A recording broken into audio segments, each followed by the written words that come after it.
Oi, boa tarde. Eu vim hoje aqui falar de um tema que tem surgido muito em conversas, na verdade, com muitas mães. Nos últimos tempos eu falei, eu tenho compartilhado minha experiência com tanta gente no particular, assim, que eu acho que eu vou compartilhar aqui porque tem feito sentido. É, eu vou falar sobre como foi o desmame do meu primeiro filho quando eu estava gestante do segundo. Então eu quero começar contando isso. Eu desmamei no momento que eu quis, então ele já estava grande, já tinha maturidade para entender. Eu já estava querendo desmamar um tempo, o processo começou antes da gestação, mas eu estava bem segura que eu não queria amamentar dois ao mesmo tempo. Eu não queria amamentar depois que o meu segundo filho nascesse. E eu tô contando isso porque eu acho que é muito válido a gente assumir a nossa porção do desejo na hora de desmamar. Assim, não tem problema nenhum a gente não querer mais. Inclusive, de alguma maneira a gente não vai querer mais em algum momento e isso vai ser comunicado para a criança, a gente querendo ou não.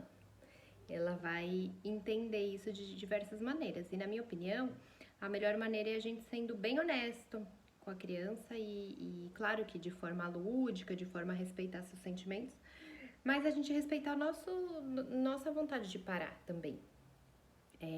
Então, no meu caso foi com 2 anos e 7 meses o desmame final, assim, o processo começou antes, mas então vou explicar algumas questões psicológicas que podem envolver o desmame e também vou dar o exemplo do meu caso, porque pode gerar alguma ideia, inspirar aí se alguém tiver nesse processo.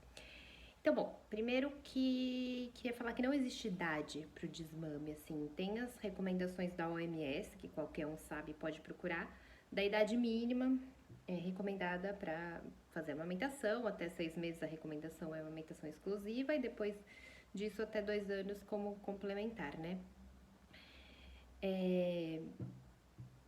Tendo em vista isso, é muito individual o momento de parar. Vai muito de cada dupla, mãe e bebê. Vai do desejo daquela dupla de continuar ou de parar. Então, assim, não tem idade ideal. E não tem nada de errado, não querer mais. Então, primeira coisa é assumir que não está fazendo nenhum dano para o seu filho ao desmamar. Pelo contrário. É claro, eu não estou falando aqui de desmame precoce. Desmame precoce eu acho que acontece e às vezes, enfim, não tem muito o que fazer, mas assim, eu procuraria ajuda para tentar manter, se for uma coisa muito precoce, muito cedo.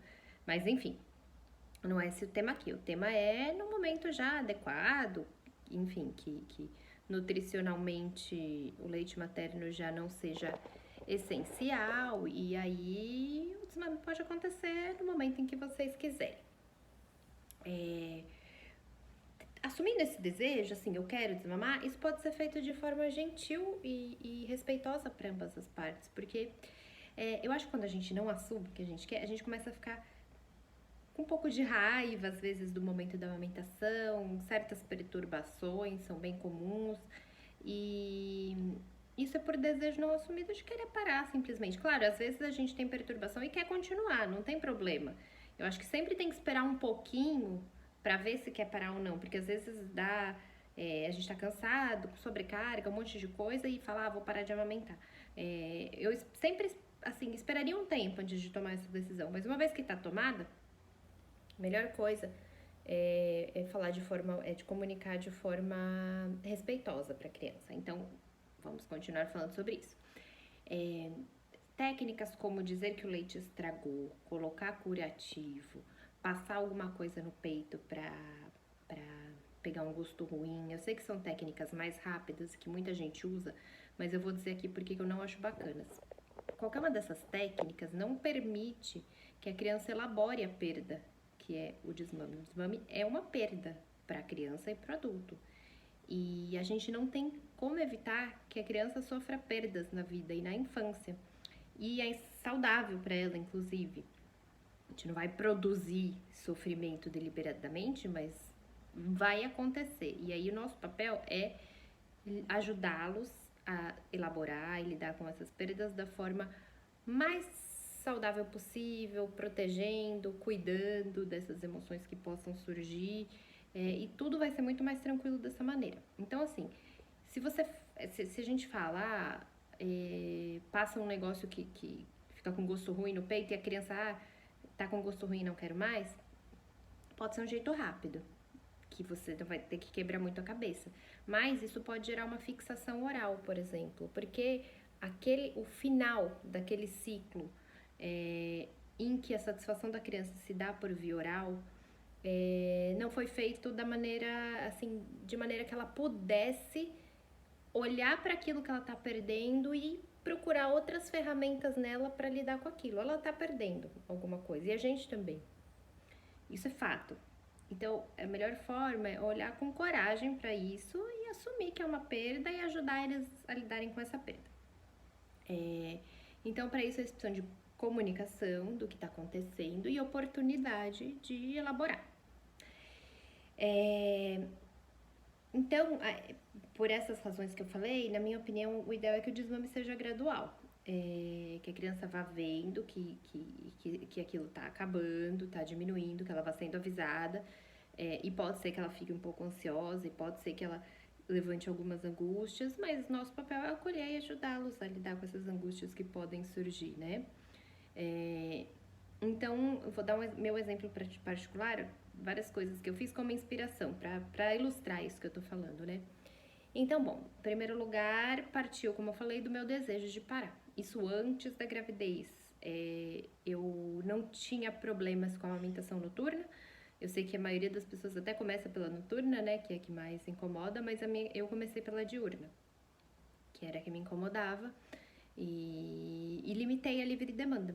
Então, o primeiro passo foi esse, foi falar que a partir de agora teria lugares específicos para ele mamar e que teria horários específicos, não horários no relógio, mas assim, momentos do dia. Acordou, pode ter uma mamada, soneca da tarde, uma mamada, antes de dormir, uma mamada.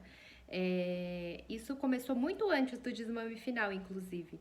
Então, foi sendo elaborado com muito cuidado, assim, esse desmame, né?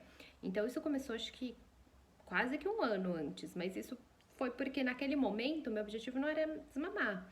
Inclusive, o fato de eu ter limitado a livre demanda, ele não ter livre acesso a mim, eu acho que isso fez com que eu conseguisse manter mais tempo, assim. Então, e eu quis manter mais tempo, assim. Daí tudo bem, ficou confortável para os dois lados. Mas aí vamos para o segundo passo, em que eu já decidi que era hora de parar. O adulto que decide, gente. Claro que tem criança que larga o peito. Normalmente, quando mama outra coisa, também mamadeira, tá? Mas, na maioria dos casos, você vê a gente que vai ter que assumir essa decisão e ir em frente. Sentindo que a criança está preparada e que você também está preparada para fazer esse processo com ela, né? Então, aí o segundo passo foi avisá-lo que ele ia mamar por mais alguns dias. Eu avisei que estava próximo de acabar, e aí quando faltava 7 dias, eu fiz um calendário bem visual, tudo com a criança, aliás, é muito visual, então essa limitação de livre demanda também foi muito visual. A gente desenhou mesmo, assim, uma rotina, ele acordando, ali tinha uma mamada, o soninho da tarde, ele tinha uma mamada. E esse calendário também eu fiz bem visual, então assim, primeiro dia, alguma atividade, sei lá, fazer um desenho de despedida pro TT. E todos os dias ele tinha diferentes atividades que eu inventei, da minha cabeça mesmo, que visavam fechar esse ciclo, ajudá-lo a elaborar essa despedida. Então ele teve oportunidade, então ele fez um desenho para dar tchau pro TT, a gente fez uma sessão de fotos dele mamando, a gente viu juntos, a gente inventou uma musiquinha de tchau pro TT, fez um livrinho, cada dia era uma coisa. Pode ser qualquer coisa, mas que seja assim, rituais para ele ir fechando esse assunto, né? A gente sempre, quando a gente perde alguém, aí eu tô falando de um exemplo que é mais direto, quando a gente perde uma pessoa mesmo que falece, quase que todas as culturas e todas as religiões fazem algum tipo de ritual, seja um velório, seja uma reza, seja tem gente que faz alguns lugares, né, fazer um encontro num bar ou no restaurante que a pessoa gostava para falar sobre a pessoa, seja o que for, tudo isso são rituais para ajudar as pessoas a lidarem com a perda. A gente precisa disso quando a gente perde alguma coisa. E o peito, para criança pequena, na fase oral, é quase que o maior objeto de amor dela, assim. Durante um momento é o único. Depois, claro, ele vai conhecendo outras coisas e aí, quando já é apresentado para o mundo e já tem outros interesses, aí ele, enfim, já está preparado para desmamar. Mas então o que eu tô dizendo é que é uma coisa importante para criança a amamentação, né? E ela tem que ter oportunidade de dar tchau para aquilo. Então, cada dia ele tinha oportunidade de fazer um ritual de despedida. Eu fazia junto com ele. E no último dia a gente fez como se fosse uma festinha, assim. A gente assou um bolo. Ele gosta de cozinhar comigo, então a gente fez o bolo juntos. E cantamos um parabéns lá, nem me lembro, mas acendemos umas velas e demos tchau pro Tetê, falamos essa é a última mamada, fizemos a última mamada, a gente tirou foto, fez uma coisa bem festiva, assim, no sentido de que foi muito importante, foi muito bacana, agora, obrigado, agora era de dar tchau, e acabou. Não sei se por toda essa preparação, ou porque realmente já tinha maturidade para isso, né? Ele foi muito tranquilo. Depois disso, ele perguntou uma vez quando voltaria. E eu expliquei que a gente tinha se despedido, se ele lembrava que a gente fez a festinha com o bolo e tal. Ele deu uma resmungadinha, mas assim, o sofrimento dele foi bem... Não tô falando que não teve sofrimento, eu acho que sempre vai ter um pequeno sofrimento, mas assim, o sofrimento dele foi uma coisa muito tranquila de lidar, assim, que com o nosso acolhimento ele passou por aquilo tenho certeza que sem nenhuma fixação, claro, não dá pra ter certeza, né? Mas assim, perceptivelmente foi um processo bem tranquilo. E depois que eu falei que não voltaria, ele mesmo já desenvolveu uma ferramenta dele que era pedir um copinho de leite quando ele ia dormir. Isso foi uma coisa que, tá vendo que é importante? Ele fez esse processo interno de despedida do TT e ele substituiu por outro objeto que para ele, naquele momento, supria o que ele estava precisando, que nem era fome, nem era nada, mas assim, antes de dormir ele precisava tomar aquele copinho de leite para fechar o ciclo do dia dele, né? E então foi isso, e depois ainda do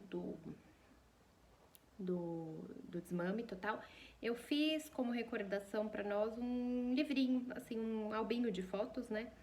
Com as fotos da nossa amamentação, e eu escrevi a história, como é que foi o desmame, e é um livrinho que ele lê até hoje, já faz 1 ano do desmame. E tudo isso que a gente faz, né, que eu tô falando, para ajudar a criança a elaborar, a gente nunca sabe muito bem, quando a gente faz as coisas com as crianças, a gente tá fazendo por elas ou por nós. Para nós também é importante, né, um vínculo importante, então nós também merecemos fazer a coisa de maneira gentil, sabe? De maneira que a gente também possa, né, elaborar o fim desse ciclo e entrada em outro. Então, quis contar como é que foi aqui, quis explicar por que eu não acho legal fazer de forma abrupta e usando esse tipo de recurso. Não tô falando que se você usar, você traumatizou seu filho para sempre, que... Não, as crianças super plásticas.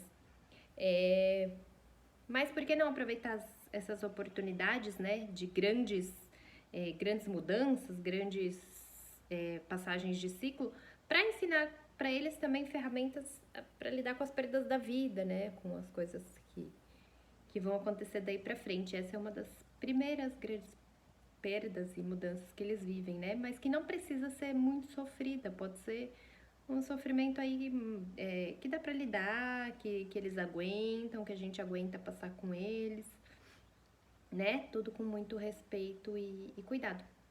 Então era isso que eu ia contar. Qualquer dúvida que vocês tiverem, que vocês quiserem perguntar, podem me mandar aqui ou no privado, que eu adoro falar sobre todos esses temas, tá bom? Um abraço!